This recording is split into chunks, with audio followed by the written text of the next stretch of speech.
It's time now for Rupert's Royal Roundup. Rupert's Royal Roundup. Good morning, Rupert. Good morning, David. Yes, here beginneth the long week. Yes. Are you excited? Well, I'm packing up at the moment, ready to come up to town for the week build-up. So it's going to be intense. I think there's going to be a lot going on, and obviously we've had details of the coronation service proper, where we've all got the opportunity to pledge our allegiance. Because if you think this is now a TV, very much a TV era, so the idea is that we wherever we're watching, can pledge allegiance to the king, which is a big change. But it's really interesting, actually, because lots of people have been commenting on that. I thought it was a rather nice thing when I read it at 3 o'clock this morning, but some people feel that this is absolutely not what they'll be doing. Well, I don't know. What are your thoughts? Well, I was just thinking, as you know, the day after the coronation, I go to badminton. I'm just thinking, well, people will be sitting around a big screen. Will those people pledge allegiance sort of together, because they will be given the opportunity, or anywhere else who are watching around big screens? But I suppose if you are watching around a big screen, you may be mindful, and that's to do that. But I think most people will probably just get on with their lives if they're not watching it and do their own thing. So I think it'll be interesting, but it obviously is a reflection that the king feels this is one way that people can feel part of the service. Yeah, I was reading there were lots of breaks with tradition here. King Charles will read aloud a king's prayer written for the occasion.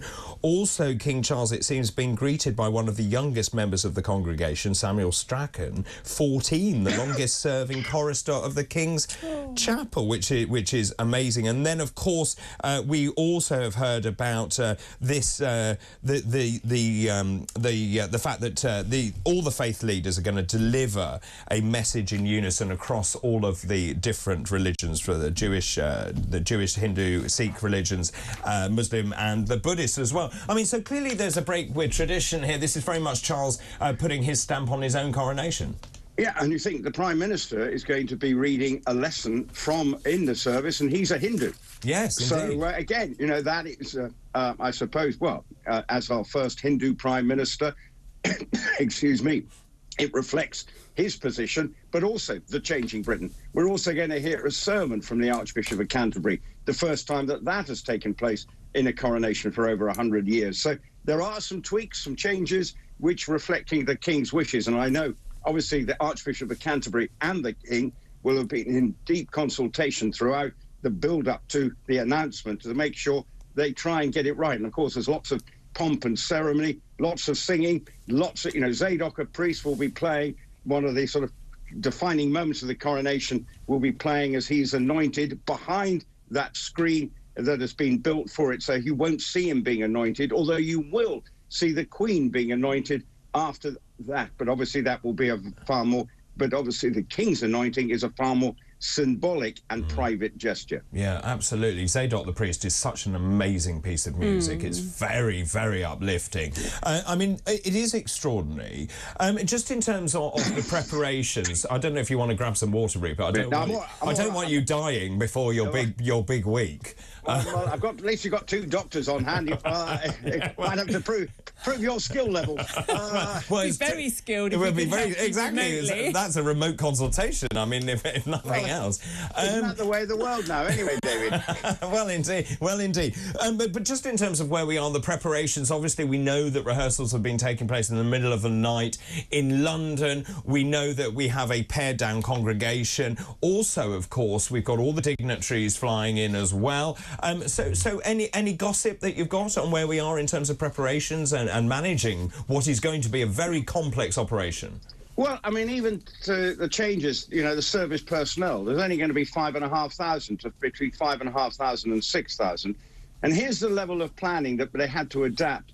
When the streets were lined back in 1953, to sort of go back, the soldiers stood an arm's length. Yeah. Well, because they had the numbers to do that. Well, now, because they don't, you will see them standing 5 paces away from each other, because we don't have enough to line the streets in terms of, even for the 1.3 miles, that will look different. They will be spread out further. Wow. So that's the level of detail they've had to go into, right down to the bottom. So it's very interesting, the sort of planning levels. Now, of course, the President of the United States, we're expecting Jill Biden to come, but I believe no sitting president of the United States has ever attended a coronation. Indeed. So, you know, we can't be looking at the king, the President Biden saying, well, why isn't he here?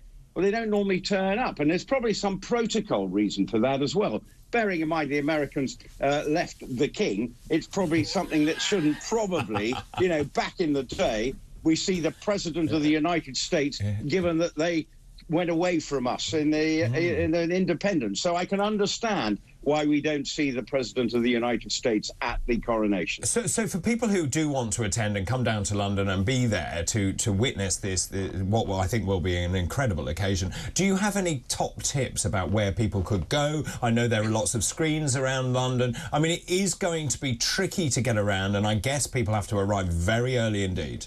Well, yeah, the guests will be, with the service starting at 11, I mean, I even think I've seen some people already lining up, ready to camp for the week, so they get the best position. But there are obviously the dedicated and committed monarchists who want to make sure they don't miss a thing and are prepared to suffer the slings and arrows of the British Spring. But they're doing that. But I think really it's just probably get there early. If you want to go and see the street lining, it may be a long wait, because basically you're going to see something from about 10 o'clock onwards to the 11 o'clock. In they go to the Westminster Abbey, and then they come back.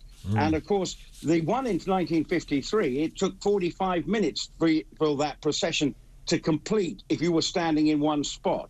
Well, this will be a procession that won't match that. But again, if you want to be part of the occasion, and I gather even the parking might be a bit in free-for-all, because I think the traffic wardens are going on strike. Indeed they are. Indeed they are.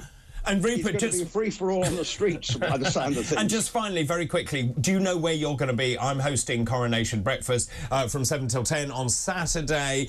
Do you know where you are? What are you wearing? Are you in morning dress? Well, I will be in morning dress, as I know that you've had to bow and step into line with No. I suggested to the powers that be that I should be in morning dress, and I think they've decided that that might be a good idea as well. But anyway.